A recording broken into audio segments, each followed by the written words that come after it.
Welcome back to the FACEIT Challenger Invitational here live from Milan, Italy. I am James Stress O'Leary. Alongside me is Richard Pulse Cam, and we're going into potentially the last game of the day. We're in game 2 of a best of 3, our last best of 3 of the day, where SK Gaming Prime lead 1-0 against LOLOLOL, aka Ocelot World. Not Ocelot World, but it's Ocelot's team. LOL, that's what we're calling them, and we're going to stick to it. So, Kasten banned out alongside Yasuo and Kale.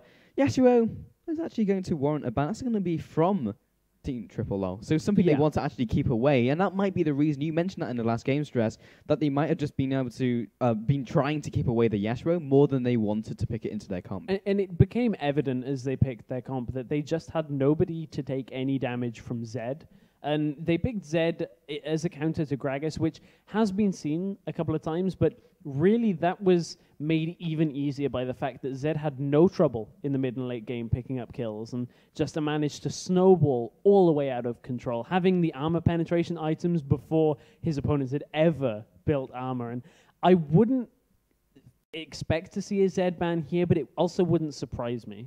Yeah, I mean, you can't necessarily ban out Zed, and it wouldn't probably be worth it, especially when you're playing on the purple side. Yeah. Because it was more of a counter pick. It wasn't just because we're going to pick Zed because he's a good champion. It was because you pick Gragas. So by banning that out, okay, they won't have to deal with it, but there's still going to be some way of countering their mid laner if they choose that first. Yeah, because Zed was the last pickup, so I have a feeling it was once they'd seen the entire lineup that's when they were confident that Zed would work. So, they're taking a long time over this last ban. There are a couple of options available. Jinx seems to be the one that they want to lock away from SK Gaming Prime. And, I mean, it's one of the first times we've seen a Jinx ban. And there are still quite a few highly contested champions. Annie is now available. Thresh available has been picked up here by SK Gaming Prime. So I wouldn't be surprised to see an Annie answer here. Also looking for some of the other more high-profile champions like Vi. Yeah, Vi's open, Gragas is open, Mundo, Shyvana. Shyvana's seen less play, but Mundo was, I believe, banned out last game, and that hasn't been happened this time because banned. So that might be something we see as we head into this game. Also, Kha'Zix is available for JWoww. Oh, yeah. Not to... I would expect JWoww to pick that, with Gragas being picked up already for Ocelot's mid lane. That is a far better team composition that we've seen out of LOLOLOL. Vi gets the engage, gets the kill. Gragas lands more damage and ensures that the reset happens for Kha'Zix. Then Kha'Zix lands even more damage in the fights. So we're seeing the hover over Xerath. Okay, it's not going to be locked in. I was going to say, that's bold as a pickup. I mean, people were talking about Xerath recently and the fact that he's a good siege champion. So, the more we see sieging, the more likelihood of Xerath. I don't think we'll see it in this game. But we'll see. Especially not into a Vi, because Xerath kind of dies to hard engage. There's no way to get away from that, but yeah. So Lucian and Dr. Mundo will be picked up here on the side of SK Gaming Prime. Again, very standard picks in the current meta. Yeah, these are high-profile picks, and because we had more targeted bans, then they're all going to be available. Vi, Gragas, who else are we missing out? We're probably going to see in a second. Yeah, we'll see and be like, oh, they picked Annie is one that I'm expecting here alongside a Caitlyn. Honestly, against Jinx, against Lucian Thresh, I would highly expect a Caitlyn Annie here. That's the typical lane. Caitlyn especially, I would be surprised if we didn't see that unless... Sivir is the other option. Because Jinx has been taken off the board, you can pick Jinx into Lucian, that works. But Caitlyn just means that you won't be able to aggress onto the Caitlyn. You can just farm that lane out, and it just makes it way more safer. So they could go for that. I have a feeling they'll save their top laner for last for JWoww. Right. Because it's a little less obvious what he'll pick. I mean, we've already said that he's likely to pick Kha'Zix because it's available, or Jax. Sivir, Annie will be locked in here. That's highly expected. I mean, Caitlyn is probably a little bit more conventional right now. Sivir is highly favored a lot more by a lot of the Korean teams and has a high wave clear. Alongside Gragas is actually very good at pushing waves. So, either were a suitable choice there. Plus in lane, Annie should be able to keep that Sivir pick safe by just sitting in the bush and zoning away that fresh pick. We've seen that time and time again, even today and through all the previous tournaments and games. So that will just keep Sivir alive until she hits level 6, when they can start utilizing her, wave clear and also the ability just to roam around the map. The On the Hunt passive is also super useful. So can't wait to see what SK bring out to round up the composition. Yeah, I mean, we're looking for mid and jungle. And as I say, jungle, that would be very nice to see. Not sure about the Z quite yet. It is a possibility. We saw, it do very well, but Z is, again, going to be in a heavy AD composition. It's done well for them in the last game. It could very well do well for this game. And there's a lot more gank potential out of a Pantheon. Yeah. Like, that is a pretty difficult lane to survive through for Gragas. So there's that good facilitation in the early game to get Zed to a stage where he has the kills to put on the show like we saw in the last game. Again, this is a heavy AD composition. There's going to be a bit from Mundo in terms of AP. Yeah. This is the first time we're seeing Pantheon in this tournament, but we have seen him before in the LCS. I believe it was Impaler who picked that one up first. Yeah, has played it multiple times. Yeah. Looked very strong. It's all to do with the advent of the added passive to the spirit items, where you can now build more damage from the jungle, get the mana regen, health regeneration, gold, the extra gold from the minions, allows Pantheon really to survive through, and has surprising amounts of damage early game, has a stun, and the ability to really throw out team positioning using Grand Skyfall. And now this would be something we haven't seen in a while in the top lane, and I actually quite like here. Lissandra in the top lane has not been done for a good few months here, and I actually quite like it. Yeah, so we've seen Lissandra in the mid lane a little bit, yep, but almost never in the top lane. It was used when Lissandra was released for a while, when we had double AP compositions, and it seems like they are just trying to default back to something that they know works, but may not necessarily work currently. Now, what that will do is lock down a champion like Zed. His maneuverability is completely nullified by the fact that if he gets locked inside the glacial prison, he's going to take a lot of damage while not being able to move. It doesn't completely mitigate Zed, but I think it's a decent pick. Again, though, they're suffering from their tank frontline being non-existent by going for a damaged top laner. I mean, neither of these teams... Okay, well, I'm looking towards the Fresh and the Mundo. There is a front line there. But yeah, I agree. They have Vi, but Vi is not a front line. She dives onto their back line, and then there's kind of this weird gap in the center where there is no front line. I mean, On the Hunt is going to be good for disengaging away from the fight, making sure Sivir can position, as well as Lissandra locking people down with Ring of Frost. So they're going to have good lockdown potential, but it's a tricky balance of defending Sivir and the rest of the backline while also having Vi dive on somebody. So I'm a little surprised it wasn't Kha'Zix, but I think Lissandra may do a decent job here as we head into game. We are in the delay period, guys, so what we're going to talk you through again is the FACEIT platform, which of course is a web-based competition system for all levels in multiple games. It's not just League of Legends either, but it is opening today. So if League of Legends, Quake, or Counter-Strike are your games, make sure you head over to the FACEIT platform. There is a promo code available for the weekend where you'll get premium membership for a month. And that'll give you access to a lot of competitions for a lot of cool goodies. Yeah, and a couple other things in the shop as well. So how it works is, no matter where you are in League of Legends, whether bronze, silver, or gold, like Stress, then you can compete against anyone at your skill level. I fell from Challenger pretty quickly. You said I was Challenger. You did. Earlier. I mean, during the day, it's just deteriorated. That elo decay is pretty bad. It must be sitting around the aura of bronze that emits from your pulse. That it just like. But it doesn't matter. Because even as a bronze player, I can play against other people of my caliber. You can. And still win prizes, so you will be able to do it on the FACEIT platform. And then from there, you can use those points in the FACEIT shop for, as you said, headsets, mechanical keyboards, and the grand prize of a car. Yeah, that's a pretty cool prize. I'm going to be honest. Now, there are also some pretty cool prizes for the premium members. I think Fnatic have given a shirt to FACEIT, which has been signed by their League of Legends players. So there's some pretty cool League of Legends specific giveaways as well. So make sure you're heading over to the platform, get yourself signed up, and enjoy some 1v1s, 3v3s, and 5v5s.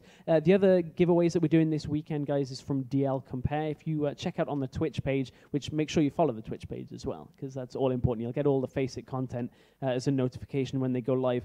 There's a link on there from DL Compare. They have a little form to fill out, and they will be giving away some pretty cool games across the weekend. So that is lots of stuff being given away this weekend. And I've kind of used this segue a couple of times, but I'm still going to remain completely positive that one of the best things we're giving away this weekend is all of the League of Legends action. Yeah, and this is the last game, or could potentially be the last game, but is the last series of today on the first day of the FACEIT Challenger Invitational, and it's been a pretty fast day. Feels like we've just started casting. We talked about this actually in the car on the way here, which obviously you guys won't know about, but it's one of the things as casters. If you yeah, it would. That would be very weird. It's one of the things as casters that, you know, you get through the first best of 3 of the day, and you're like, oh, cool, I've still got 3 more to go, and you blink, and we're here in the last best of 3 of the day, and we're like, oh, we've possibly got 1, maybe 2 games left of the day, and we get disappointed that we're, have to wait until tomorrow to bring you more. But we do have another game to come. So it's not all bad. It's very, very good here with another game. Plus, there's another full day tomorrow. I believe there's 3 best of 3s, 2 semi-finals, and the grand final will be a best of 3 format. So we've got all this all over again and with all the guys who progress into the next stage. Think of the stories tomorrow. The first best of 3 of the day is going to be NIP going against MeetYourMakers. The clash of 2 former LCS teams, that's going to be massive. Then the Unicorns of Love, who took out Cloud9 Europe, the favorites of this tournament, will be playing one of these 2 teams tomorrow. That is... The storylines are amazing. It's pretty crazy. I mean, what we were expecting, I think most people were expecting that we would see Ocelot's team face down, not SK Gaming, but they're facing them down right now, but Cloud9. That's what we saw during the Scan Invitational, and people were expecting to see that again, but Unicorns of Love coming out of nowhere. Well, we're being reminded of how close these teams all are, that on any given day, any team can take games or the complete series away from any of the others. Right. Cloud9 have showed that they're strong, but again, they're not unbeatable. I mean, to use an analogy, they just made a god bleed, essentially. So if it bleeds, they can kill it. I'm sorry, I defaulted to Predator lines. It's Wow, do we have a Rango on this? No, we don't. No, unfortunately, we don't have that synergy. But we do have our lovely loading screen on what I'm dubbing the Jumbotron behind us. The Jumbotron. At one point, I just turned around and started casting the game from behind us, which the synergy between myself and Pulse was a little bit lost. But I was completely happy casting off a big screen like that. Yeah, he's happier looking at the screen than me, which is a bit sad. Well, we're looking at some awesome League of Legends action here, and you can see we are into games, so that means we can get ourselves underway here from the FACEIT studio. We're ready for game number 3 between game number 2. I'm already jumping and giving Ocelot the win. Game number 2 between LOLOLOL and SK Gaming Prime. A long way to go if Ocelot's team of LOLOLOL want to go any further and pick up this game. Last game was pretty convincing by SK. All over the board, they won every single lane, and in the mid lane, once again, we're seeing Gragas facing down that Zed. Yeah, and while a lot of people will be quick to say, well, the same thing's going to happen again, remember, that lane was fairly even right up until jungle pressure the first time as it came through. And it's going to be a similar story, is if Zed can't get those early kills and can't get the early teamfight kills either, he will not do as well against a Gragas, which will be consistent throughout just about every point in the game. This time, JWoww is going to be picking up the Lysandra pickup, which is very different from what we typically see, but also allows him to viably go with the teleport. So we'll be able to follow after that Mundo as he progresses through those lanes, tries to counter gank, and indeed that dragon. And speaking of being viable, picking Pantheon up against a Vi is pretty much a good idea, because Vi really struggles with trading in the early game.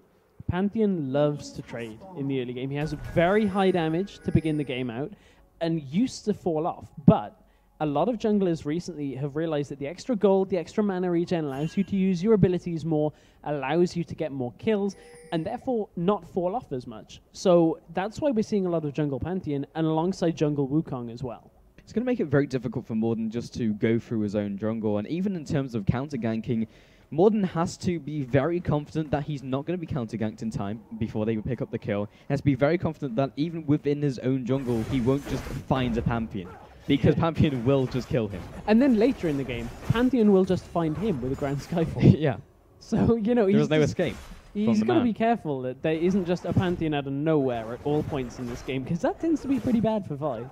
And it will be pretty scripted when they go for those big events like Blue Buff as well, because they're going to spawn, well, everyone's going to know when they're going to spawn. But Pantheon will just be able to drop on that and either smite it away or go for an engagement, and that's something you really just can't contest, especially with the global ability to get into the fight from Mundo with that teleport. And Shox and Joe Miller were speaking to Impaler about Pantheon Jungle and the way of initiating with Grand Skyfall, and Impaler basically said, as long as I engage, that's all I'm needed for here in that point in the game is, yeah, okay, you're giving away where you're engaging, but as long as you jump in and land that stun and land the damage, that's all you needed for. So Pantheon, you know, once you get to those fights, isn't an essential tool in that. As long as you arrive out of nowhere. I mean, that's kind of the thing. If you have like a teleport, even the mini-range teleport, as long as you do something, then you've done your job, because you've turned that into a trade that is going to outnumber the opponents. That's not something that Morden can do, apart from being there before this Grand Skyfall from Pantheon. And he's going to arrive in the bottom lane here, and Niles has to be careful. 6, well, does land the death sentence, but will be dragging Yuki and Diode back to him. Morden goes in with a gank. This could very well be first blood. Will, in fact, go to Annie. Really good targeting there. Made sure they picked up the kill from that. Okay, Annie gets the kill, but I think in the early game, they'll be fairly happy with that. That will now accelerate her build into Vision, and you can see this time Ocelot's landing damage early on in this lane, and Exile can't really sustain through that. So a bit of a change in dynamics. Maybe just needed that first game to get used to the Zed matchup. But anything can happen in these first couple levels. This time, it's going to be Ocelot with the slight advantage in terms of CS.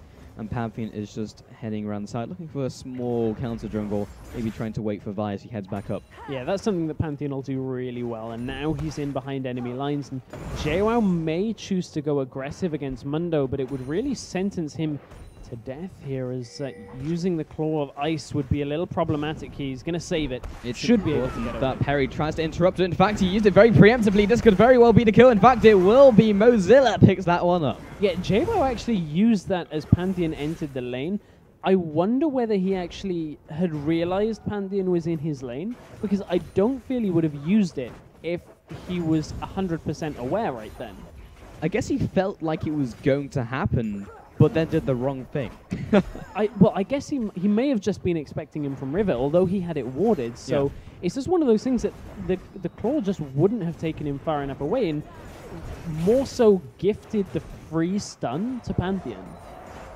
He could have just, I mean, there were the right plays, but Axeler gets aggressed upon by Ocelot, can't go all the way, doesn't have the ultimate, or neither of these players do.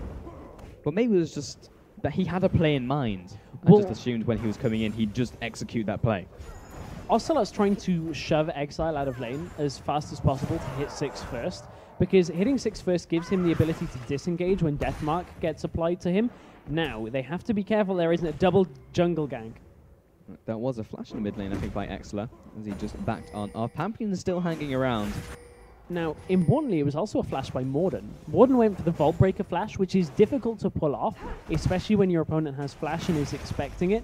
So a trade of flashes there in mid and jungle. Normally, you'd say that jungle would be fine with trading their flash away, but a mid laner like Zed will have Living Shadow available fairly often, and that'll provide a good escape for him.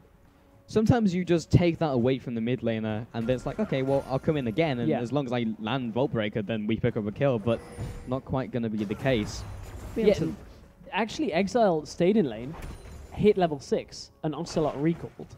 So Ocelot isn't level 6. He'll get that in the meantime while Exile is in lane, has just reached level 6. So it's not important for a fight, but it's just one of those things that it didn't quite time out the way they would have liked it.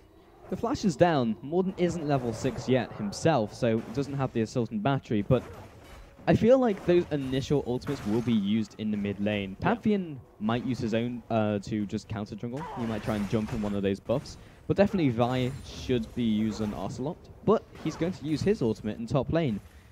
Or Pantheon. What are you looking for, Ocelot? Ocelot's looking to roam around. It's something that Ocelot as a player does quite frequently. I mean, especially on Gragas, he does look to get around the map when he can, but will run into Exile here. He's taking 3 damage. Morden looking to jump over the wall and just bait him in. There's the Assault and Battery into the rest of the combo. In fact, it wasn't the Assault and Battery, just the Vault Break, and that's all they really needed. He was in a very compromising situation. And there's the importance of the flash being down.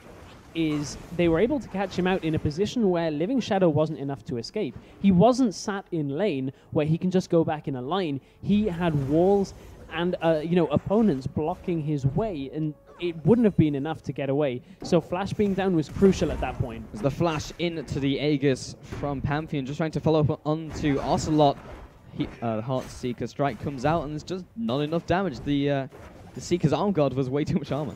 Yeah, and Pantheon doesn't have the Grand Skyfall available, so can't look to interrupt the recall, although that would be a pretty wild dive by Pantheon. So he would be able to get the block passive, so would be able to avoid some of that damage. But well, 8-hour shot, yeah. Sometimes an 8-hour shot is all you need. Well, I mean, when Pantheon's on one hit. Yeah, that is very different. All I'm saying is it would have been crazy. Tibbers lands in the bottom. Land onto 6. That's going to force the flash out, and Zavan shades a couple auto attacks in return. And Pantheon will be taking the blue buff away from Zed, which is kind of what we expect. Zed doesn't necessarily need that blue buff to be super happy in the mid lane, and Pantheon will be quite happy with that extra cooldowns, extra mana regeneration. Lissandra's looking for the steal, but she's too late here on this blue buff. We'll notice it's already gone, wards that one up. Now heads to counter jungle even further, and JWoww is a little bit ahead in that lane on the minions alone, but that kill from earlier from that gang really puts Mundo in a good spot here against Lissandra. That again, Lissandra just is building damage as Lissandra would, and might make it difficult for them to overcome a lot of the damage output that SK Prime have. Well, Mozilla really isn't feeling the pinch of Lissandra at all. Like, he's farming well. He's just not even concerned about the harassment. In fact, will be teleporting near this dragon. I'm sure it's going to go down before he gets there. Unless he takes it with Burning Agony, not going to be the case, and Vice smites that one away. So Mozilla completely out of position. We'll have to see what he does with this teleport. It looks like he's just going to one back up. Yeah, his team were nowhere around to fight that. So I'm not sure even why he'd use the teleport. Obviously, he looked like they were going to engage that, but Thresh, Lucian were back in the base. There was no way of fighting that. The numbers were not in their favor. So, that gives a lot of lane pressure away to Lissandra. But saying that, JWoww forced to get away from this. Well, Glacial Path comes down, and he's pretty safe. Going to use this opportunity to recall anyway, because the lane is pushed up to that turret. So, bot lane, however, Vi's just hanging around. Vault Breaker into a Sultan Battery probably will result in the kill on one of these guys if it actually connects. Lots of CC available, especially from Dial, just chaining in the Tibber stun. And Yuki, instant burst from Sivir. I'm a lot happier to see... disregard that point. There's the on the hunt teleport now coming in from Lissandra. The 4-man dive in the bot lane. Zavan gets locked up as well. Will be flashing back to his turret.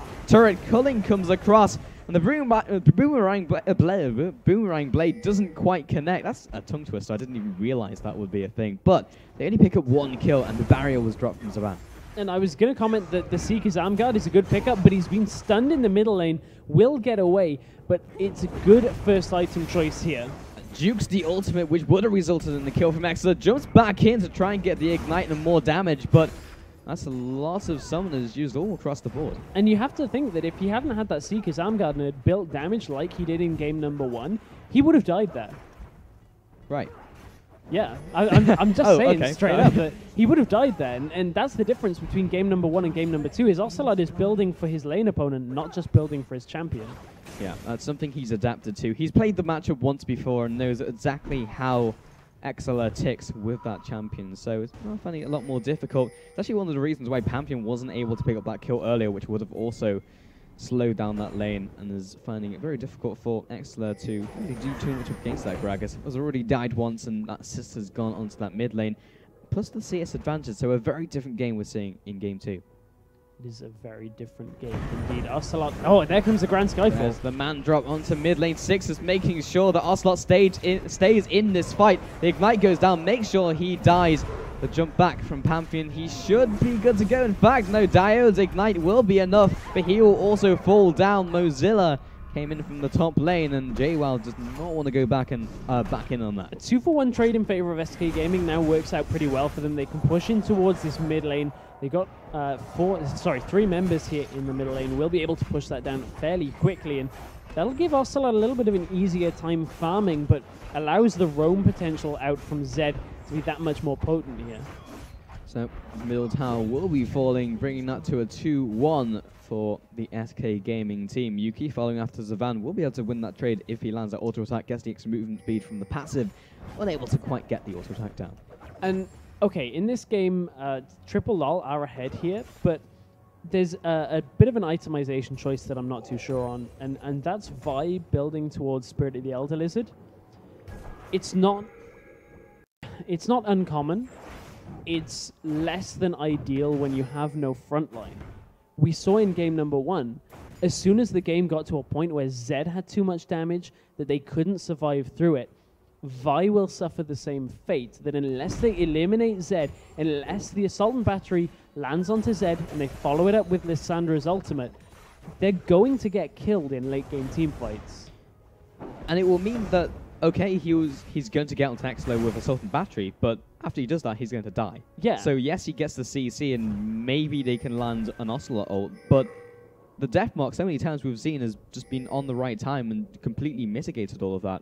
It's just complete glass cannon, and I'm not sure that that's the best way to fight a Zed, because a Zed is complete glass cannon, and 2 glass cannons firing against each other, it pretty much depends on who shoots the glass cannon first, because you shatter your opponents. So Mozilla will look to chase here, but that's another factor is, if they kill Zed, great. How are they going to kill Mozilla? There's too many threats on the board for them to deal with. If they commit everything to one target, then, well, Exlo might just duke all of it with Deathmark. They're definitely going to get it on Mozilla, but is it even worth it? Because you've removed their tank, but they've still got all the damage on the board. Savannah on Lucian. Also from the jungle, going to be way more damage than usual because of that Pantheon. Middle turret going to fall, so that's going to equalize the turrets. Well, that hasn't really changed the pace of the game too much. What's going to change the pace of the game is these team fights. And team fights will come around Dragon, which will be spawning in just under a minute's time. So it looks like LOLOLOL want to back off, buy as many items as they possibly can, and then head back to the fights. They've started out with the Seeker's Arm Guards, which is standard items here on Lissandra. Of course, that will give you the second Zhonya's effect, where your ultimate, if used on yourself, you become untargetable. So good survivability, but again, becoming untargetable isn't the best way of surviving a lot of this damage. It'll prolong the effects so that you don't die to Deathmark, which is great. But then how do you deal with the rest of the damage? If you become invulnerable and can also move, then that's great. But because you're always locked in place through Zhonya's and Frozen Tomb, then you come out of that and then you're dead because there's a Zed on you. I don't feel like the Sivir lane is far enough ahead that Sivir can clean up a fight at the tail end of taking out a Zed. It depends how this next team fight plays out. Dragon has just spawned. Teleport is available for Lissandra and Mozilla as well. So both top laners are available to get across the map to the Dragon. But which team will be the one to focus Dragon down first? Well, since it's going to be SK Gaming on the blue side, going to find it quite difficult to move all the way around and try and contest this. There's the teleport, there's the Grand Skyfall, and they're going to go for it.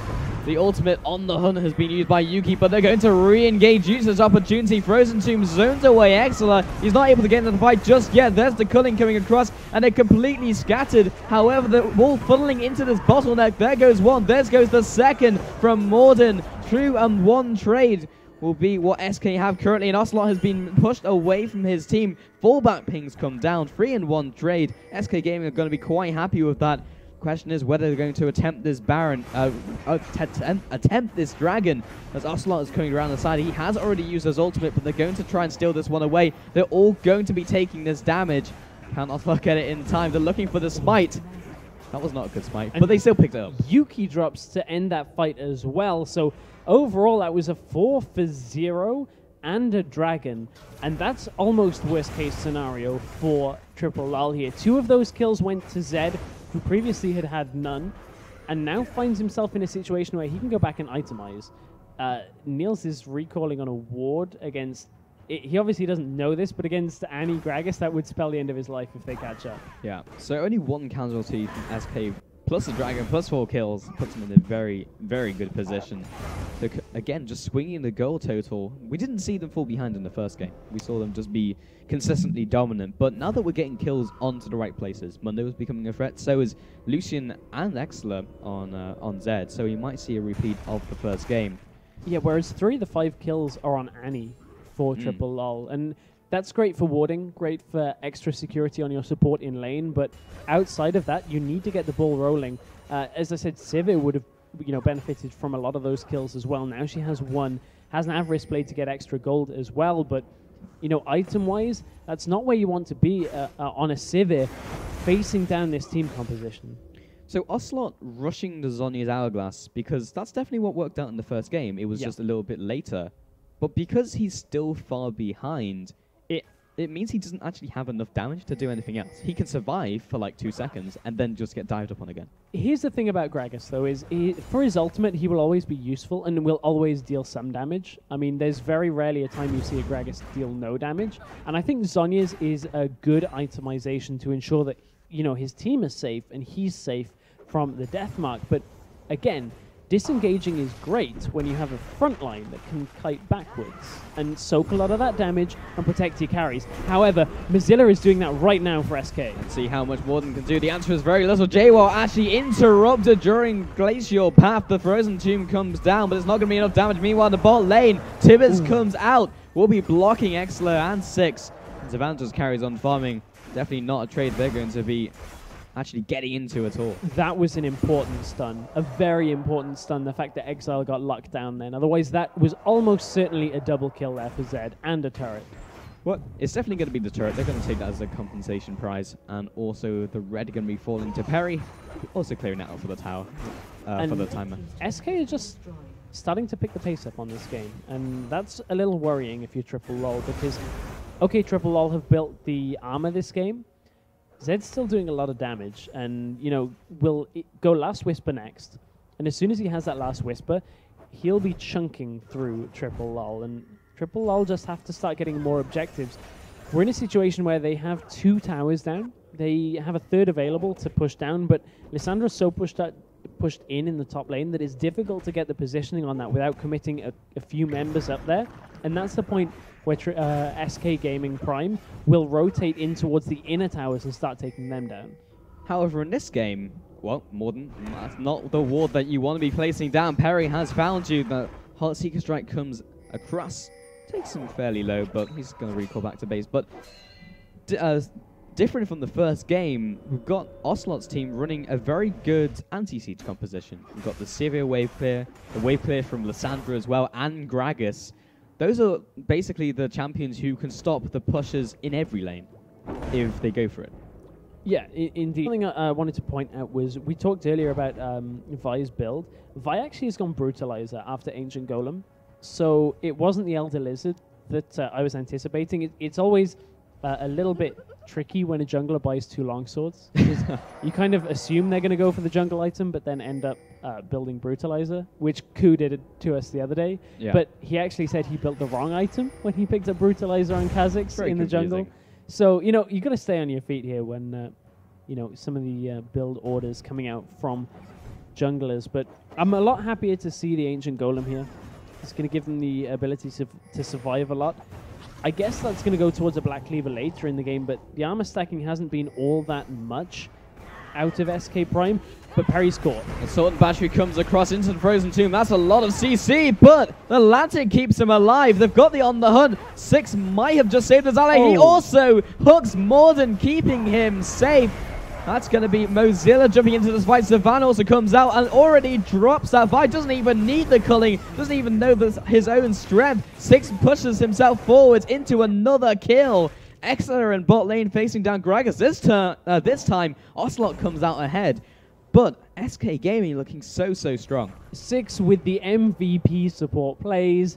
They burst so much on Pantheon to pick up that kill and didn't even get it. Dark Passage followed by that brilliant hook really just made Triple LOL overstep into the jungle, and they get they died.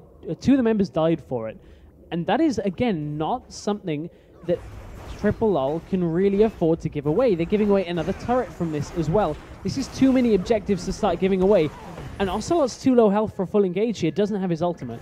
He can't force them into a fight if they don't want it, and with everyone being fairly low from SK, they'll want to at least back up, probably ward the Baron on the way past, and they'll go back to base with probably a large amount of gold they've just accumulated from the tower push in the last couple of kills. So the team, we've said, is very good at counter-pushing. They can instantly clear away with Sivir, with Gragas, with Lissandra. That's going to drop. But if they're dead, or not anywhere near the turret, then that's not going to be helpful. And I'm really struggling with this high damage composition. I can understand why you'd want a high damage composition, but the problem is they've kind of resulted in not being able to take damage. And I've said that quite a few times, but it's such a crucial point right now that the damage coming out from SK Gaming Prime is too much for squishy champions to absorb. And when they're ahead, it's so much easier for them to deal that damage. And LOL just can't itemize against that. I'm finding it very difficult. We've seen that from those previous engages. So everyone just kind of fanning out, in fact. SK Gaming, even they are significantly ahead, not really opting to group or go for those 3 or 4 man stacks and try and force something to happen. I guess they don't really need to. They're never really going to get weaker as a team, and they know that the problems faced by Ottos's team with LOLOLOL are never really going to subside. The question is, where's their next objective? Because how long is it before they become strong enough to start looking at a Baron attempt? I mean, we're only 23 minutes into the game, but it wouldn't be the fastest Baron we've ever seen. And JWoww's caught in the top lane. He's been shoved away from his turret, and yes, he can clear the wave. He's going to need some form of backup. Can they collapse on them in the right way and not getting caught? They're going to do the right thing. They're going to rotate, but no one's dealing with Exile.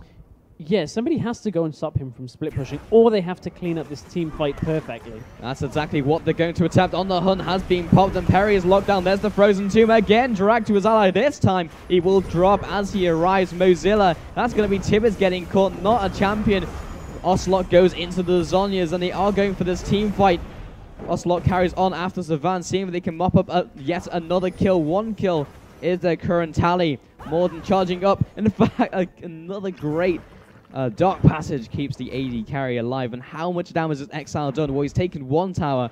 His minions have run dry, and he's going to attempt the second. Yeah, he's run out of minions, so it's a little bit difficult for Zed. He will put more damage onto that, but I think Lissandra should be a big enough deterrent that he has to back away from that turret. So a tower in exchange for, I believe it was 2 kills?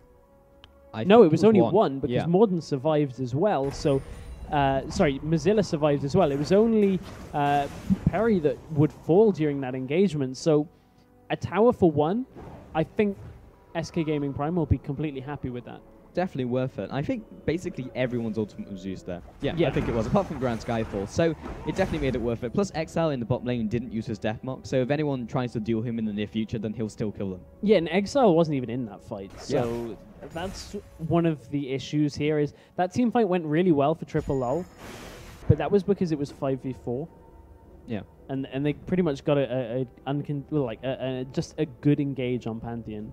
It was less of a team fight than everyone trying to run away from LOLOLOL and just stall it out so that Exile could pick up a kill on the bottom turret. But that's why it happened, because it was 5 versus 4, and they were well aware of that. It was a right decision from SK just to try and disengage as fast as they could. But they're finding really difficult problems in the Zed, and it's not something they could ban out, but ahead of time. But because of the way the picks went, we just got the same game. It's not only a problem with Zed here, as Exile will get locked down. Lateral path comes across the wall, and that's a... Well, I thought that was a very dead Exile, as he's got the moves. He's going to juke out, but those caster minions on top of the Ignite will secure that kill. Yeah, they have picked him off there, and he's not the only problem that LOLOLOL have here.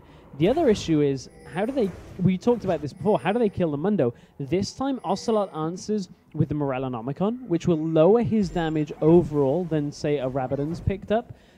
But the Grievous Wounds passive that will apply will reduce the healing on Dr. Mundo when he's under, I think it's, when he's under 40% health. He won't be able to regenerate up. So it's one of the things that's a good way of dealing with Mozilla once they've got him low, but getting him low is another story. Perry, though, is dropped very low. There's the Salt and Battery. They pick up 1. Ocelot comes around the side. Last tower shot will finish him off. Morden gets dragged back into the meat grinder. There's the box coming out. He manages to escape. Mozilla, however, is so tanky. He will just grind down anyone he sticks to with those cleavers. Dialed is not going to escape. There's the double kill. And the rest of LOLOLOL have just scattered. And that was a numbers advantage for LOLOLOL there. They still hadn't had Exile back into that fight, and now SK Gaming Prime with the numbers will head towards the Baron, and there's not too much that can actually stop them here. Their only real danger is Vi getting back into range for a Smite Steal, but I don't think she's going to be there in time. Vi doesn't have the home guard boots, does have the mobility boots, but I don't think they're even going to contest it. They may have just twigged right now. There goes the ping, so they didn't even realize up until this point. And now it's just too late. Grand Skyfall just gets him there, I guess. Yep, just wanted to make sure that it wasn't smite stolen away. It was in time. He but, was. He didn't get the smite. He didn't. It was picked up by 6. He just wanted to make sure. It's okay. We've seen Thresh is very good at securing objectives. Aframu showed us that by taking away blue. Absolutely. But everyone's just going to go back, just picking up gold. And I think it's just time for SK to play a slower game for the next minute or so while they just get all their big items finished and then go for the engagement. Because they have Baron, they have a huge spike in potential in what they can now achieve. But there's nothing really on the board to drag LOLOLOL out of their base. Yeah, and that's kind of the problem, is they need to get them out of the base, because as much as Exile would love to dive in behind turrets, there's a lot of lockdown potential that if he extends forward past his team, he'll get locked down by Lissandra, get locked down by Vi, will end up dying, and then the numbers are in favor of triple LOL. So they still have to play this one out pretty carefully. Yes, they're 6,000 gold in the lead and have Baron buff, but you know, it's still all down to the team fights. They're against a tricky composition that is difficult to kind of finish against, because they'll just be able to sit underneath those inhibitor turrets, and until one of those falls, we'll just be in the same situation. When one of them does eventually drop, or if they do drop by SK Gaming, then that'll start to swing the rest of the game. But until they can actually get into that base, they're unable to do too much. However, if they get themselves a pick, that could accelerate the process. And the Aegis will not quite land onto Ocelot. That would have been big. That would have been pretty detrimental there to triple LOL's team fight and defensive potential, but he gets away with his life. Now we'll look to wave clear through. That wave in the top lane won't be too much of a problem, but the hook lands. Well, it lands onto the Aud, but if he did decide to go in, they'd all have to just flash over the wall, and I don't think all those cooldowns were available. Also not the smartest option. No, it would have been pretty good, though. Like, we saw Moscow 5 do that, just all jump over a Nivea wall, but SK Gaming pushing down in the middle lane, trying their best, done a little bit of damage. There is a lot of wave clear on the side of triple LOL. Sivir alone is substantial wave clear. Pair that with a Gragas, and that wave is not going to survive very long at all. So Mundo has to head to another lane and make sure that more than one lane is pushing at a time. However, they have so many people who can just clear this out, like Lissandra. They'll just commit one of those members to blocking it up, and they don't even have to go near Mundo to deal with him. And that means they're forcing a diving engage, and we've already talked about the lockdown here. So it's a good team composition for anti-siege. The fact that it's so difficult to push into them. It means it's a good composition for stalling the game out, but is it a good composition for coming back into the game? Is it just a matter of they can stall and eventually they'll be pushed in, or can they win a team fight on top of that? I mean, that's really the question, is how tanky can you get on damage champions as the game gets later and later? Because they'll get more gold from the waves being pushed in. The gold will be distributed onto their carries, like Sivir, like Gragas, who will start to farm up pretty heavily and will get a CS advantage. But it's how you itemize that into being able to survive through this team composition and ultimately surviving through the game. They're going to be completely choked of all these objectives, red included. Top tower's going to fall. This is not something they want to try and contest. The way they're going to stay in this game is by keeping those inhibitor towers up, not by keeping that inner turret up. Yeah, and really they have to keep their inhibitor towers. As soon as one of those cracks, hook lands onto Gragas. Just making sure he stops drinking. Just decides to actually go into Zhonya's. That's going to force the engage. They are going to jump into this. JWoww over the wall. There's the Frozen Tomb used on itself. He's trying to zone them away. Perry is still very low. He's just back into the fight, and he might well die. In fact, it's the Morellonomicon just doing its job. Mozilla is on very low HP, but it doesn't even matter. There's 3 kills for Lucian. The triple kill coming down. 4 for 1 will be the trade total. Top tower going to fall, and can they actually finish off this push? They've got pretty low health, and without minions, I don't believe they'll be able to push through here. Mozilla is not strong enough to start tanking up 2 Nexus turrets. They may, however, decide to tank up the middle inhibitor tower, which would lead to a second inhibitor, which is a good position to be in here for SK Prime.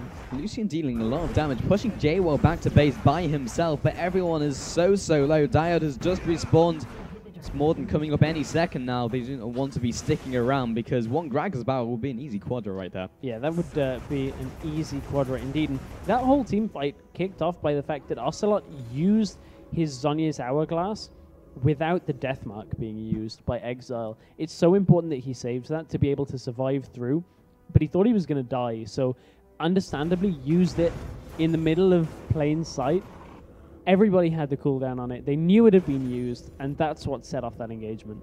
Yeah, and that has resulted in 2 inhibitors, and we did say before that as soon as one falls, that it will accelerate the game. Well, 2 have fallen. So now there's only 1 outer turret remaining. They're going to have to commit someone to deal with that, and super minions, especially when it's a double wave, it's very difficult to deal with from an AP carry. So it's going to have to be Sivir who deals with that, because you have the stacking of the auras, so then it actually has magic resist on those super minions. So if you're an AP damage dealer, you can't actually take them out. And now something else to note is 2 inhibitors makes it very difficult for LOLOLOL to contest any Baron attempt that SK Gaming Prime would be looking for. They've already picked 1 up in this game, and you have to think that they'll be heading for another one before looking to close this game out. But it looks like they just want to push down the final inhibitor turret, and that could pretty much go over fairly easily. They're going to take the slower approach, which makes a lot of sense. Yeah. I mean, they do not want to be just throwing the game and giving the momentum back to the team of LOL. Well, I mean, Baron's still not up for another 50 seconds, so they've got to do something. With their time, So stand around in base. They could do. They literally could. That could be their play right now, and it would be a valid one. Well, it would keep LOL guessing as to where they are. But, it would. I don't know whether it would be the best use of time. No, but the Grand Skyfall will be trying to use to engage in part. I think he just cancelled it. Yeah, you can cancel Grand Skyfall. The only person that's going to bait, though, is his own team, because that's not going to be seen by the opponents until he actually goes up. I believe you get an indicator. Before he goes in? Yeah, I believe you get the indicator because you can cancel it. And then JY will initiate. They're going to go for the Spike Frozen Tomb this time, use on an opponent instead, but no one has dropped from SK Gaming just yet. There's the Pantheon falling. It's always the first one to die, but the rest of the team is doing work. Going to be picking up the double kill onto Gragas. Ocelot will fall. There's the double kill. There's another double kill for Lucian. Yuki's going to be dropping into the Death Chamber. This is surely going to be the game unless something weird happens. Both of these Nexus turrets going to be falling, and SK Gaming pick up this series 2-0. Against LOLOL. And that was a convincing performance out of SK Gaming Prime. They will once again defeat LOLOL. Ocelot will, or Gamers 2, whichever you would like to use to describe the team. But again, they go 2-0 over Ocelot. Sorry, Ocelot loses 0-2 against his former organization. Yeah, and they're a pretty good track record against Ocelot's new team. This is twice now that they've actually bested them in this format. So that's actually going to conclude all of the games for today's stress, and we will be coming back tomorrow. So stay tuned for that. Well, don't actually stay here all night. I mean, you know. I mean, there's plenty going on tonight. I'm sure you guys can navigate your way. If you do want more League of Legends action, I'm pretty sure there's some going over in America. There's some there's some little league going on over in America, but that'll be starting fairly shortly. If not, I believe it's starting shortly, I believe. But either way, make sure to follow the stream, and you will be up to date with all the action. You're going to get a notification when we go live tomorrow for the semi-finals and indeed the grand finals, which will be a best-of-3 format, I believe. Yes. And we don't know who's going to be in that just yet. Tomorrow, our semi-finals, we do know who's going to be in that. It's going to be MeetYourMakers against NIP, and then following that, I believe it's Unicorn of Love against SK Gaming Prime. Had to manually shuffle the bracket in my head there to put SK Gaming into that. So don't forget, all of that is happening tomorrow, and that is sure to be some awesome League of Legends action. But I believe from myself, James Stress O'Leary, and yourself, Richard Pulse Cam, and all of the FACEIT production here from FACEIT Studio in Milan, Italy, I believe that's it for the quarterfinals. It is indeed. But between now and then, check out the FACEIT website, as we said before this game. There is many things to look at. There are some tournaments, may even be some tournaments from between now and tomorrow. So if you want to check that out, make sure to enter the promotion code so you'll get a month premium, which is a pretty good deal. It is a pretty good deal. So make sure you go and win some prizes on there as well. You've got plenty of time before we return tomorrow, so make sure to follow the channel. We'll be back tomorrow with the semi-finals here from the FACEIT Challenger Invitational.